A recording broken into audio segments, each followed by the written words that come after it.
जिसने आजादी दिलाई उसको जूतों की माला पहनाई, जिसने पाकिस्तान से लड़कर बांग्लादेश का वजूद बनाया उसे आज सरेआम बेइज्जत किया जा रहा है। क्या बांग्लादेश अपने ही नायकों के साथ ये सुलूक देखकर चुपचाप सो रहा है? आइए आपको एक ऐसी कहानी सुनाते हैं जिसे सुनकर आपका खून खौल जाएगा।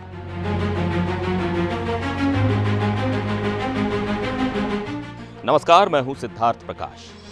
बात हो रही है अब्दुल हई कानू की, जो बांग्लादेश के मशहूर स्वतंत्रता सेनानी हैं। ये वही आदमी है जिसने 1971 के मुक्ति संग्राम में पाकिस्तान के खिलाफ मोर्चा खोला था और सिर्फ लड़ाई ही नहीं लड़ी बल्कि ऐसे साहस दिखाया कि बांग्लादेश सरकार ने उन्हें वीर प्रतीक का खिताब दिया। वीर प्रतीक यानी बहादुरी का प्रतीक। ये बांग्लादेश का चौथा सबसे बड़ा वीरता पुरस्कार है। लेकिन आज वही अब्दुल हई कानू, जिनके कंधों पर बांग्लादेश की आज़ादी का गर्व टिका हुआ था, उन्हें जमात इस्लामी के गुंडों ने सरेआम जलील किया। जूतों की माला पहनाई गई, घर से निकालने की धमकी दी गई और ये सब सिर्फ इसलिए हुआ क्योंकि ये कट्टरपंथी सोचते हैं कि अब उन्हें सरकार का सपोर्ट मिला हुआ है। सोचिए, ये वही जमात इस्लामी है जिस पर कभी आतंकवाद के आरोप लगे थे। इसे बांग्लादेश का दुश्मन कहा गया था, लेकिन मोहम्मद यूनुस की अंतरिम सरकार ने आते ही इन पर लगा बैन हटा दिया। अब जरा घटना को समझिए। यह मामला चटगांव के कोमिला जिले के चौड्डा ग्राम इलाके का है। कानू साहब बाजार गए थे, तभी कुछ लोगों ने उन्हें घेर लिया, पकड़ा और कुलियारा हाई स्कूल के सामने ले गए। वहां उनके साथ गाली गलौज की गई, शारीरिक रूप से परेशान किया गया और सबसे शर्मनाक, उनके गले में जूतों की माला पहनाई गई। कानू ने खुद मीडिया में आकर बताया कि एक आदमी ने उनके गले पर चाकू रख दिया। उन्होंने कहा कि मुझे लगा था कि अब मैं अपने गांव में आराम से रह सकूंगा, लेकिन उन्होंने मेरे साथ पाकिस्तानी लकड़बग्घों से भी ज्यादा हिंसक बर्ताव किया। सोचिए, ये उस शख्स के साथ हो रहा है जो 1971 के युद्ध का हीरो था।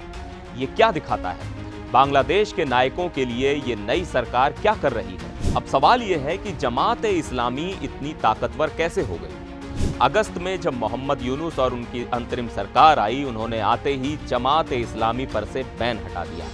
अब ये लोग खुलेआम अपने एजेंडे पर काम कर रहे हैं। रिपोर्ट्स के मुताबिक कानू को धमकाने वालों में से एक आदमी 2006 में दुबई भाग गया था और मोहम्मद यूनुस के सरकार संभालने के बाद वापस लौटा और लौटते ही उसने ये हरकत कर डाली।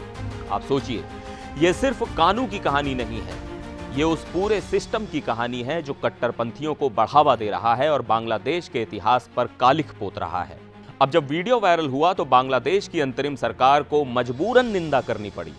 प्रेस विंग ने कहा कि पुलिस और प्रशासन को जांच का आदेश दिया गया है, लेकिन ये वही पुलिस है जिसने कहा कि कानू साहब का नाम हत्या के मामलों में भी है और कानू खुद कह चुके हैं कि वो 9 मामलों में फंसे हैं और 14 बार जेल जा चुके हैं। सवाल ये है कि क्या ये आरोप सच हैं या उन्हें फंसाया जा रहा है? और अगर ये सच हैं भी तो क्या इसका मतलब ये है कि किसी को जूते की माला पहनाना जायज है? इस घटना पर पूर्व प्रधानमंत्री शेख हसीना की पार्टी आवामी लीग ने कड़ी प्रतिक्रिया दी है। उन्होंने कहा, ये सिर्फ कानू का अपमान नहीं है, ये बांग्लादेश की गरिमा और इतिहास पर हमला है।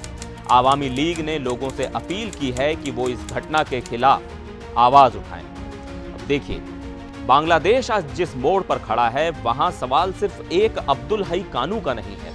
सवाल उस पूरे सिस्टम का है जो अपने ही नायकों का सम्मान करना भूल गया है।